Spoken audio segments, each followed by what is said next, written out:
I'll ask you about that here. All right. Tri-Cities Sports Now, Marky Billson with you. And SoCon John Hooper, as he is every Monday at 1:30, joins me on the line. And, it's getting now that the practices have started for football. You're writing your football previews on for Medium, but there's some basketball notes I do want to get to. But before all of that, I know you've signed and you're going to start writing with herosports.com. SoCon John, tell me this. When I think you said that it was this weekend is when you were going to start writing for herosports.com.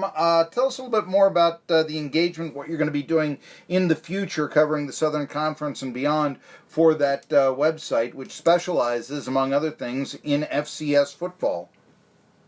Well, as soon as they get finished with all their, I think there's 125 or 126 previews for FCS schools. I think they're doing like 2 or 3 a day. So as soon as they finish those up, sometime this week, we'll start doing some feature stories on different players around the Southern Conference. I know the first one, I have one scheduled for Furman's Adrian Hope. I hope to get one on ETSU's Nasir player. Just throughout the season, just kind of get some feature type stuff.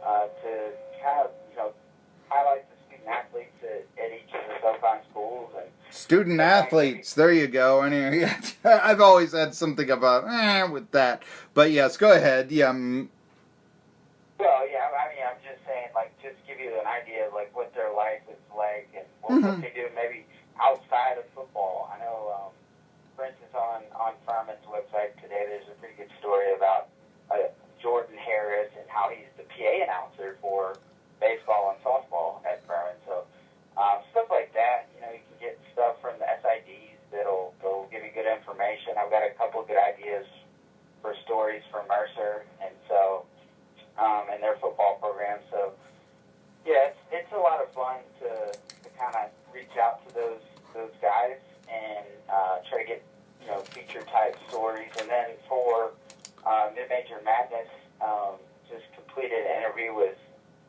Colorado State coach Nico Medved last week, of course, former Furman basketball coach. And we'll be getting a story up on him this week. So should be it was a really entertaining interview and should be on the site by the middle of the week. So looking forward to seeing that and telling you about how he's trying to rebuild that basketball program. Nico has been moving around and all this. Now, how far do you think you can take Colorado State basketball? Before he was there actually as an assistant under Larry Eustace, who got fired, I guess, in the middle, or let go in the middle of the year last year, early February. And so he was like the main offensive coach back in the mid-2000s, and it took them, I think, 5 seasons, but by the time they reached their 5th season, they won 20 games and made the NCAA tournament, and then the next year they won 26 games and won their first NCAA tournament game since like 1992 or 93, something like that. And so it's a program that hasn't had a lot of success, a lot of similarities to Furman, maybe when Nico got there, but they kind of changed the culture. And so I think that's a lot of what he's trying to do there. He got a transfer point guard actually from VCU, which is, obviously a great basketball program in its own right. PJ Bird will be going there, and he'll be, I guess, a graduate student next year, or he'll be eligible. So, they're doing some good things. Nico Carvaccio, who's their main cog, I guess, is he's coming back. He kind of tested the NBA waters, but he's going to return to school for his final season. And so they'll be improved, and that'll be interesting because Nevada lost so many players to transfer and graduation, and it'll be interesting to see how competitive that league is once again this year. It wasn't so long ago that the Mountain West had 4 teams in the NCAA tournament. SoCon, John, I wanted to ask one story that came out in recent times, I think since we last spoke with you, or around the time we last spoke with you, was that UNCG, there was an assistant women's basketball coach who was fired earlier in the year, Phil Collins. Didn't think much of it at the time, but it turns out that he was betting on games. Now, not the women's basketball games he was coaching. He lost a lot of money, so evidently wasn't betting the right way, but several thousand. But he's been given a 15-year show cause penalty. He's an Australia native, actually, so one can think of, okay, maybe he goes down to Australia now again and coaches or something. But essentially, he did bet on the Spartans men's team. I don't know if for or against, but he did put some wagers on there, as well as just sports. And I thought about this for a second, and I was like, I understand why they did this. And I guess the idea is, since he had a lot of gambling losses, there might have been a feeling that, the women's basketball games could have been corrupted. However, are we now going to be in a situation, where does this go? Does this mean that a basketball coach can't go to the Kentucky Derby and place, a sawbuck on the favorite horse that he'd like? I mean, if that's what he wants to do. What was your take on the Phil Collins 15-year show cause penalty? I mean, I think what my initial take on it was they were not penalized further since they took immediate act towards the infraction that occurred, and there were some not related to the basketball program, but there were some things that happened with the football program, or excuse me, the soccer program that were, I guess they got a 2-year probation or something like that in soccer. So a lot of different dynamics going on there. I also understood that not only assistant coach, but maybe the director of basketball operations was also involved for the women's program in that betting, I guess, scandal. But I mean, yeah, I don't know how they handle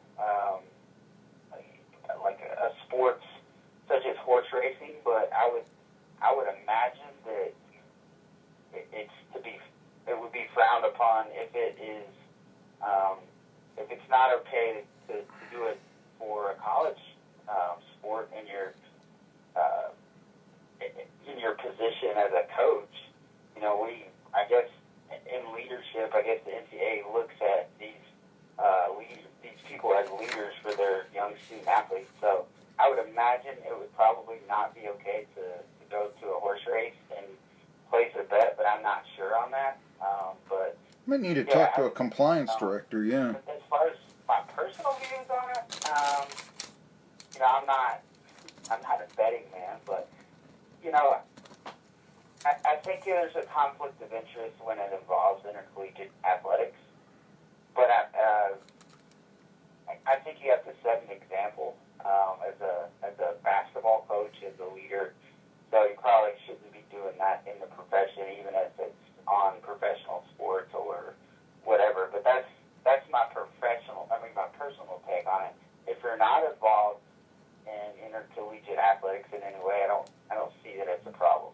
I think that one of the things here, and by the way, I see that the program UNCG was fined $15,000, which, by the way, was less money than supposedly Collins, the former assistant basketball coach at UNCG's women's basketball team, that I believe that was actually less money than what he owed on gambling debts. And I think the feeling is that he was so in debt. This is the difference here, I think. Like I say, you go to, I don't know, the track, or, hey, we got a football pool here going, coach. You want to put $5 in or something? I really don't see the problem there, playing the lottery. I don't know, going to Vegas, playing the roulette wheel or something. What I see the problem is you're down $30,000 or $20,000, and now how much could you be corrupted? That's the problem that I see. But then again, we'd have to wonder, okay, what are we going to do? A guy is in debt. He's got a big house payment. He went a little bit nuts one day, and now owes a lot of money on his credit card. What's going on? You got to look at those things too. Then, if you're going to go in that, I had to talk to the compliance directors, and I think that might be an interesting thing right there. Anyway, let's talk some football when we get back. What do you say? And well as maybe some of that ETSU European trip that we have been talking about. But before that, I got to tell you, bad news on Monday. It's joyous in the Tri-Cities because we're back on the air here with Tri-City Sports now. But the main thing, Asian House isn't open, and that always is tough news for the Tri-Cities. However, they will open up tomorrow at 11 a.m. And if you go there for lunch, I, by the way, had some of their California roll sushi. Loved it a lot. And I got to tell you, you go there, you get 10% off your meal if you mention my name. So go to Asian House. Here's a spot right now.